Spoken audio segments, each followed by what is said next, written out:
this section has all kinds of information about functions. You'll notice if you're just kind of flipping through that notes handout I gave you, a lot of these have multiple examples. We don't necessarily have to work out A, B, C, D. I just put them on there so if we need them, we'll work them. If you understand, tell me and I'll move on to the next piece. So I tried to have plenty of examples here, but we will work through as much or as little as you guys need to. So it is mostly review stuff. In talking about functions, we need some definitions to start us off. We need to know the difference between a function and a relation. A relation is just any type of correspondence between two sets. We're used to thinking about ordered pairs, you know, an X and a Y, an input and an output. It doesn't have to be an ordered pair, that's just typically what we see in a math class. A function is a special type of relation where each input goes to exactly one output. Your X is considered your domain and your Y is your range. What that is saying is if it's a function, your X never repeats. In a relation, you could have the same X value show up multiple times. But if it's a function, if I put in X, I can only get one answer out. I can't have two different answers.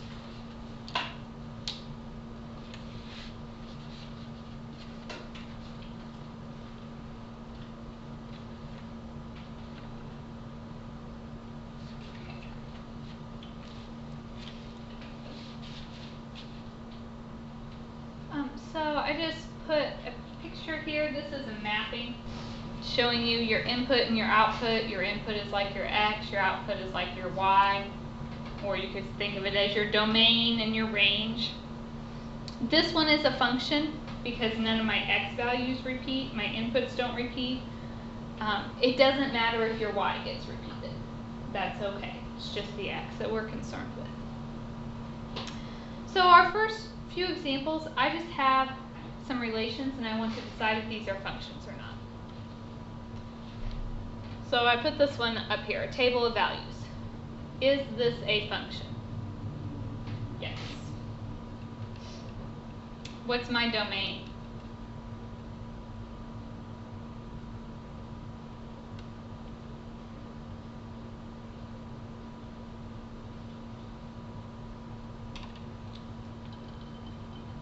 We'll go a lot faster if you guys talk. Domain is the same as which? Input or output? Input. So it's just all the values in my input. 1, 2, 3, 4.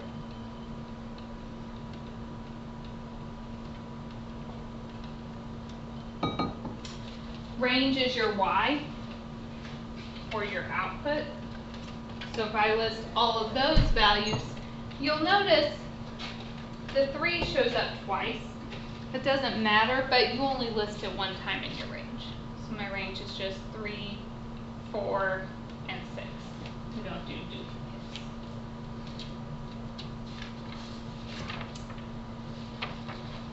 All right, take a look at B. Is that one a function? No. Why?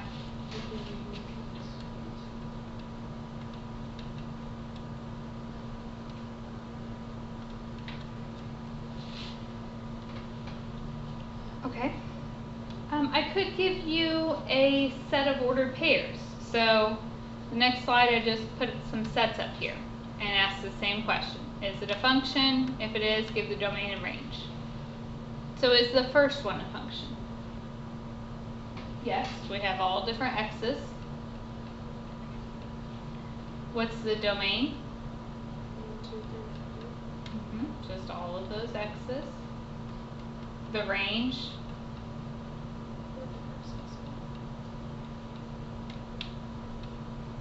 Okay, take a second and do B and C.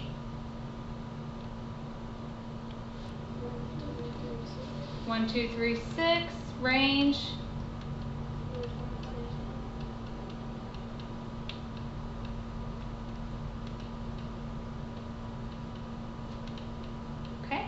Is C a function? No. Why?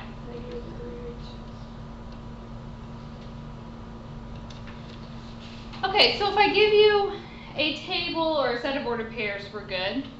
What if I give you an equation?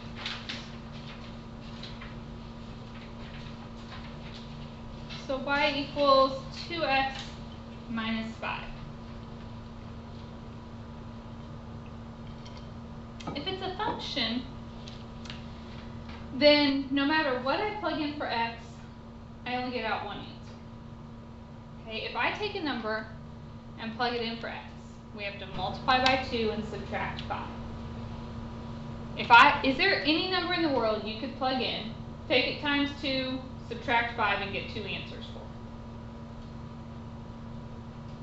No, we're always going to get just one single answer. So this one is a function.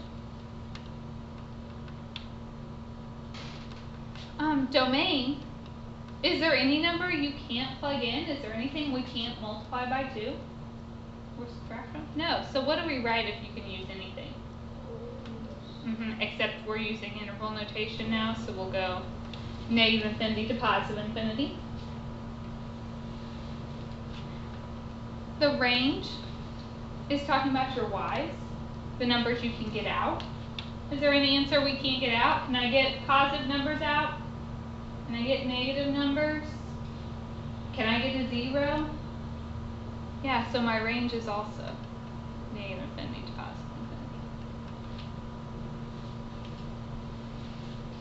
Okay, it's a little bit harder to just look at an equation. You could also plug in some points, and we're going to talk in a second about how we could look at the graph and tell instead of just relying on the equation. What about B? So if I plug in an x, do I get just one answer out? So what do we think? What if my x were 0? If I put in a 0 for my x,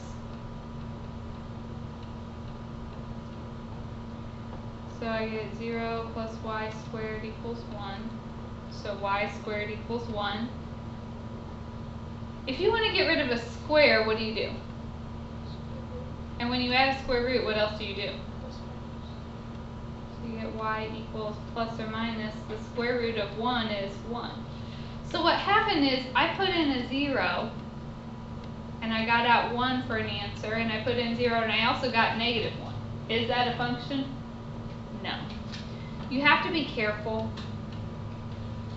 When you have even exponents, like squares, fourth powers, those things, that's what can create some problems and make it turn out to not be a function. Okay. Questions so far? Let's practice. I just want to look at a graph and make sure we can give the domain and range from looking at the graph itself.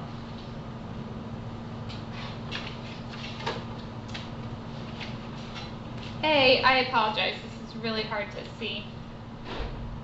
It's actually just 4 points.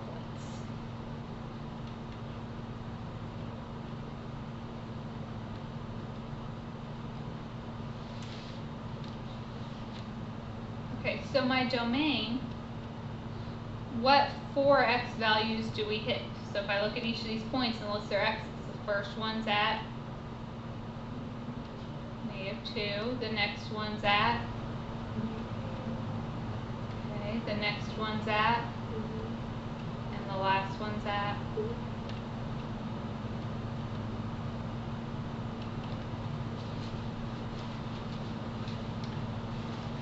The range, that's referring to the y's for those points. So if I'm looking at the y values that we hit,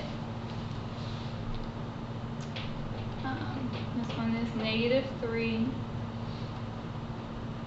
and -2,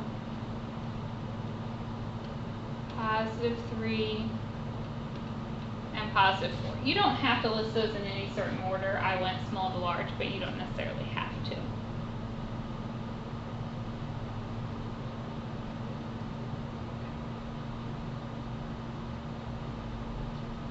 Questions there?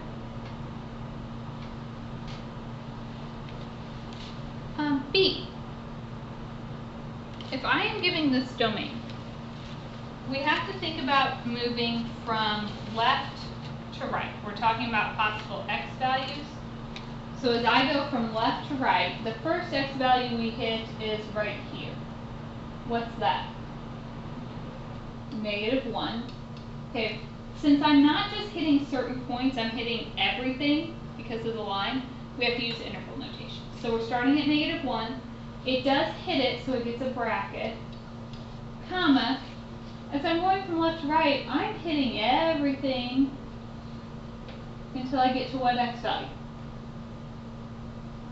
5. We hit it, so it gets a bracket.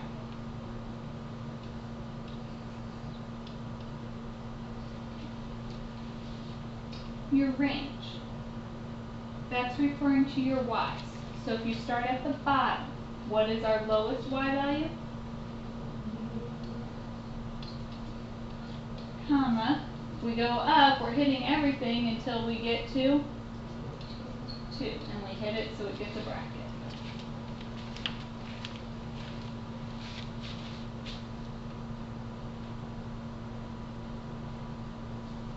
Okay. C, this is just a line, keeps going both directions. So my domain, as I'm going from left to right, it's going forever in the negative direction, it goes forever in the positive direction. What do we end up hitting? Everything. So my domain is negative infinity to positive infinity.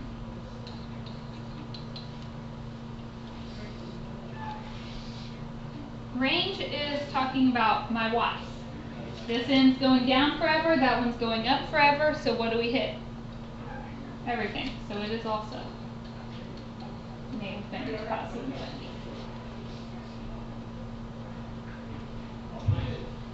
D, parabola, my domain. As this parabola keeps extending, the ends just get wider and wider and wider. So what do we end up hitting? Everything. Negative infinity to positive infinity. The range is referring to my y's. So think about starting at the bottom and going up. The lowest y value we hit is 0. We touch it, so it gets a bracket, comma, and then it just keeps going up forever, so it goes to 2.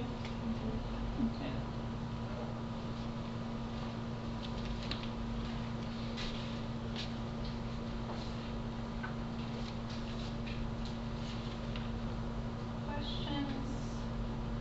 Right there.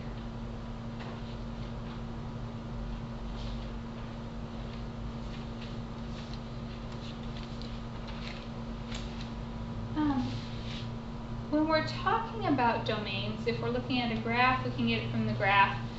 In general, when I'm talking about a domain, it's basically everything that would give me a real number when I plugged it in.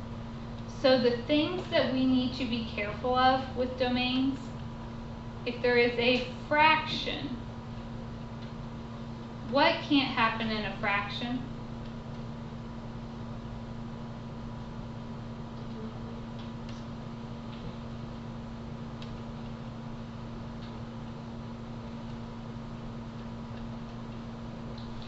So if it's a fraction, the bottom of the fraction, the denominator, cannot be 0.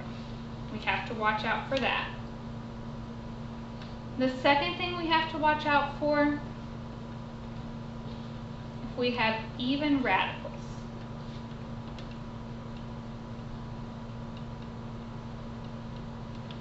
By that, I'm talking about a square root, 4th root, 6th root, and so on. If you have those, what has to be true about the thing under the radical?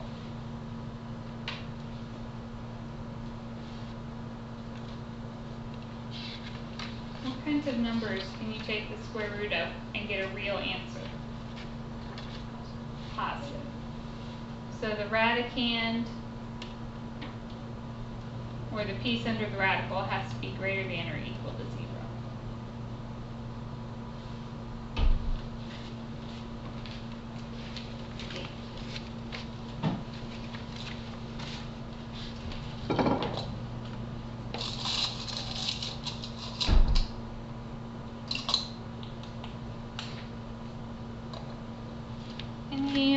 questions there?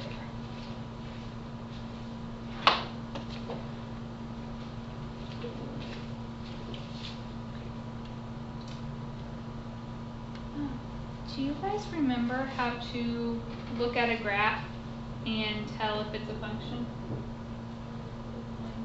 The vertical line test. So that's all this next slide is saying. If it's a function, it satisfies the vertical line test. In other words, anywhere you draw a vertical line, it hits it only once. If you can draw at least one vertical line that hits it more than once, then it's not a function. So take a second and say yes or no. Are these functions or not? So just try them on your own. Look at these 4 graphs. Decide which ones are functions. Okay, so is the first one a function? Yes. No matter where I draw a vertical line, it touches it only once. So that's yes. What about the second one? No, I can draw lots of vertical lines that hit it more than once. What about the third one? No. You can draw a vertical line that hits it twice. This one, it's not becoming vertical in the middle, it's just slowly increasing, so is it a function? Yes. Okay, so is it easier to look at an equation and do what we were doing earlier, like talking through if x would repeat, or would it be easier to graph it and look at a graph and decide if it's a function? Probably graphing it. So the next slide, I have several different examples.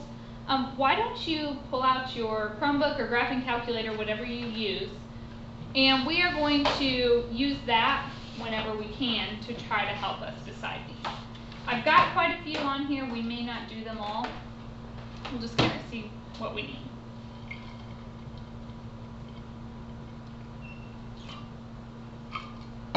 Okay. So if you graph the first one, y equals 2x minus 5, that's actually the one we did on the previous slide. Yes, sir?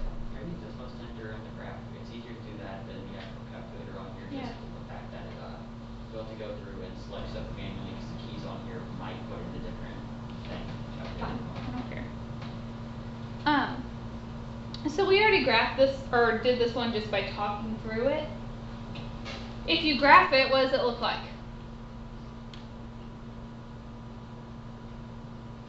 It's just a line, y-intercept -5, slope 2, so really rough sketch looks like this. So we can definitely say this is a function. What's your domain? What's your range? Right. It's going to keep going up and down forever, keeps going left and right, so eventually we hit it.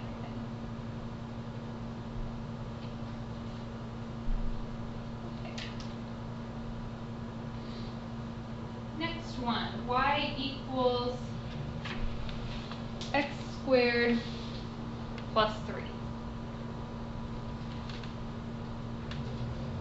If you graph it, what is it? Graph.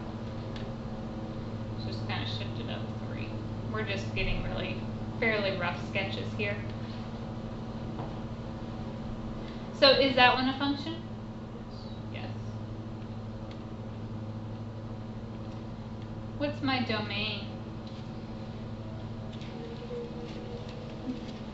Yes. Hold on. Wait. Hold on, I'm going to have to be stupid for a second. It would be just negative infinity positive. I was thinking range for a second for x. Yeah, as for the x, as we keep graphing this, both ends keep extending, one to the left and one to the right, so we eventually hit everything. Range is referring to my y, so if we think about from the bottom up, the lowest point we hit is 3, and then it keeps going up forever, so it would be a bracket 3 comma infinite.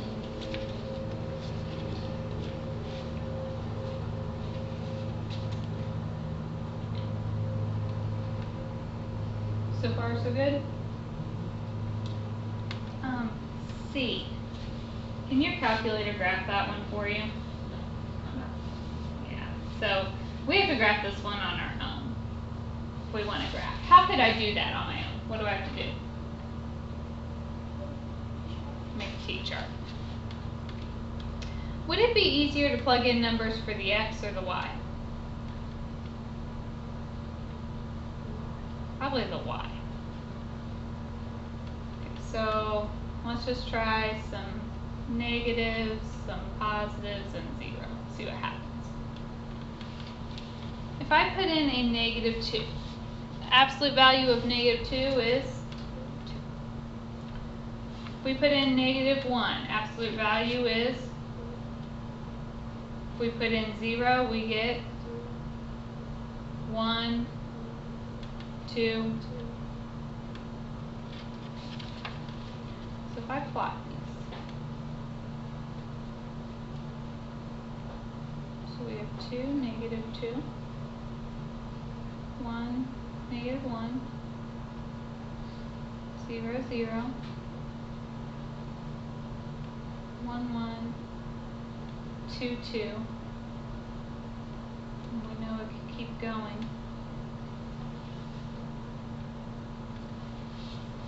This is really just an absolute value graph flipped on its side, because I put my absolute value bars around my y.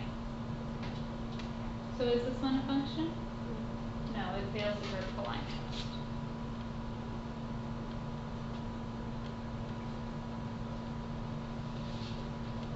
What is the domain if I'm going from left to right? Starts at 0, it hits it, so that's a bracket, comma, keeps going forever, so it goes to infinity. The range is referring to my y's. We have one going down forever, one going up forever, so eventually we would hit everything. So that is negative infinity, positive infinity.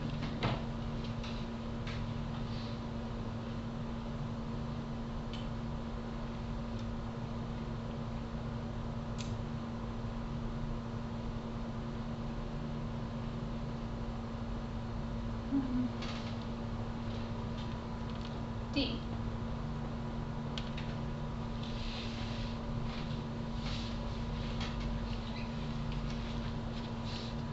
Y is greater than negative x. So is that one going to be one we can just plug in the calculator and get a graph? We can do y equals negative x on the calculator, can't we? Well, we got a calculator. Sorry, I was thinking calculator terms. This just shaded it for you. Yeah. So if you just go to your regular y equals negative x, it gives you a line like this.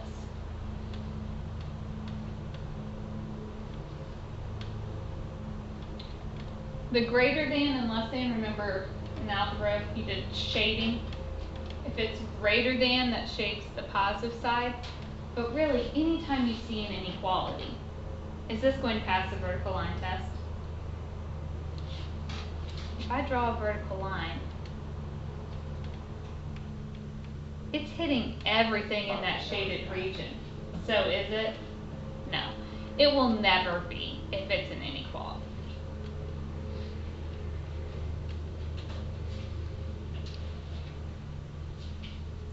What would domain and range be here? We're hitting everything eventually.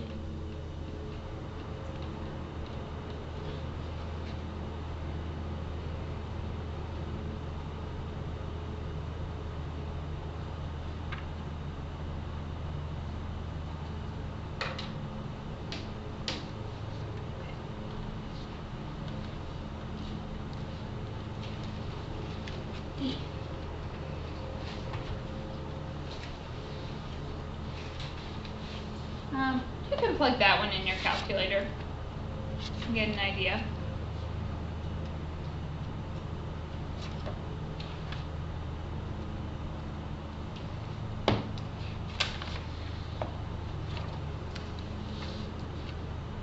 You should get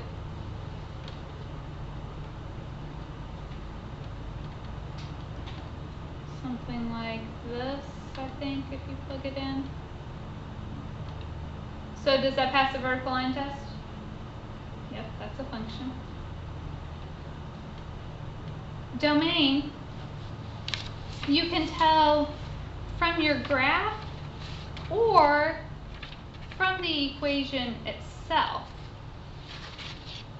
If I am looking at this, what's the one number if I look at this equation that x can't be?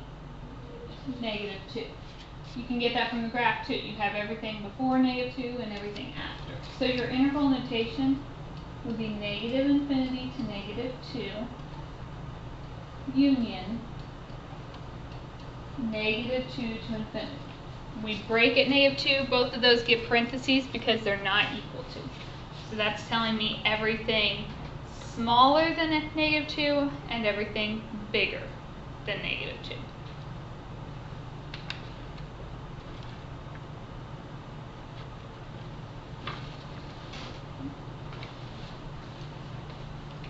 Last one of these.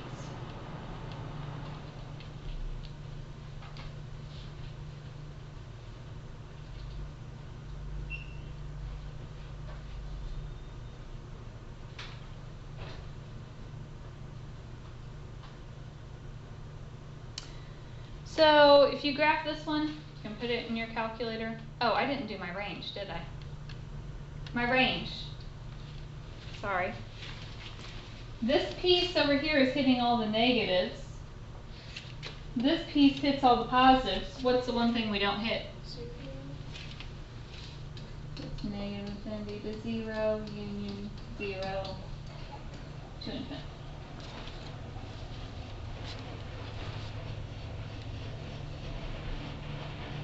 Okay, last one of these.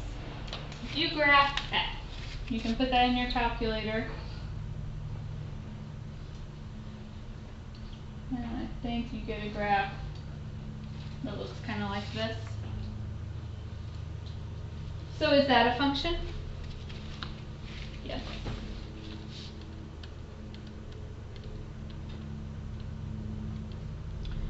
My domain, we can get it from the graph or right here. If it's an even radical, I've already told you that whatever's underneath has to be greater than or equal to 0.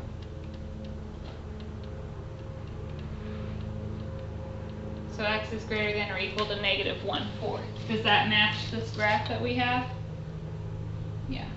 So it has an equal to, which does hit -1/4, so we bracket -1/4 comma infinity.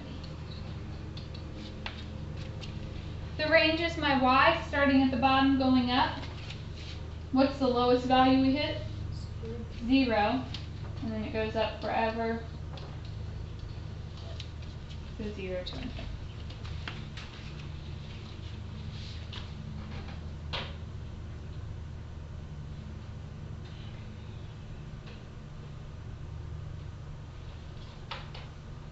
Any questions?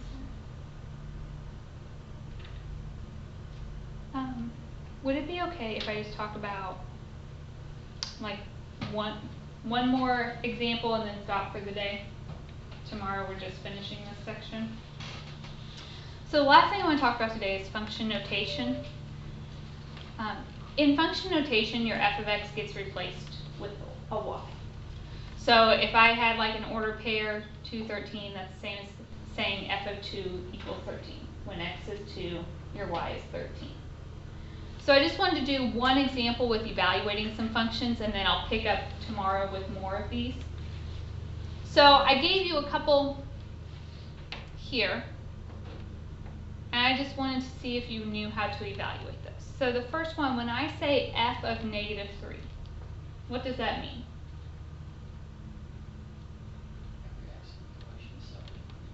Yep.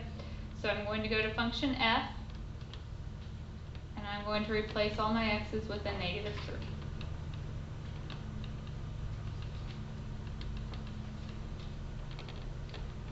-3 squared is 9. -6 times -3 is positive 18.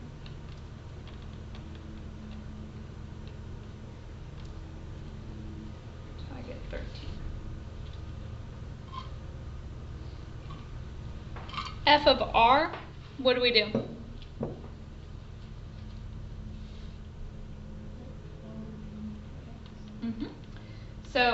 just tells me I'm using function f, and you just change your x to an r.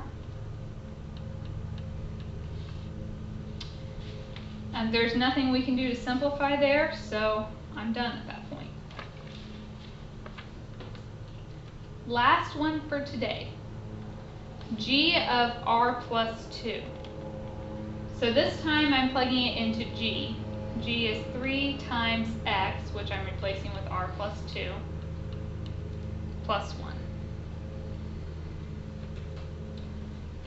So you could distribute your 3, so 3r plus 6 plus 1 gives me a 3r plus 7.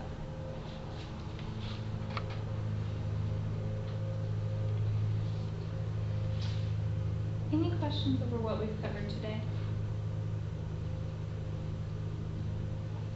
Tomorrow, you guys are going to watch the video. I'm not going to post a link on Classroom that says, watch this video. Where do you go? Go to your classwork, course documents, and pull up the YouTube page. So I'll finish these notes. We're just going to do some more practice with this, talking about writing things in function notation and increasing, decreasing constants. So it will be a shorter video, and they're going to have some class time to work on homework. So you guys have that. It's one assignment for the section. So this is the complete assignment. Do you guys know what EOE means? Every other even. So it'd be like 4, 8, 12, 26, 30, and so on. You guys know how to do the majority of this already. So I taught a big chunk of it today.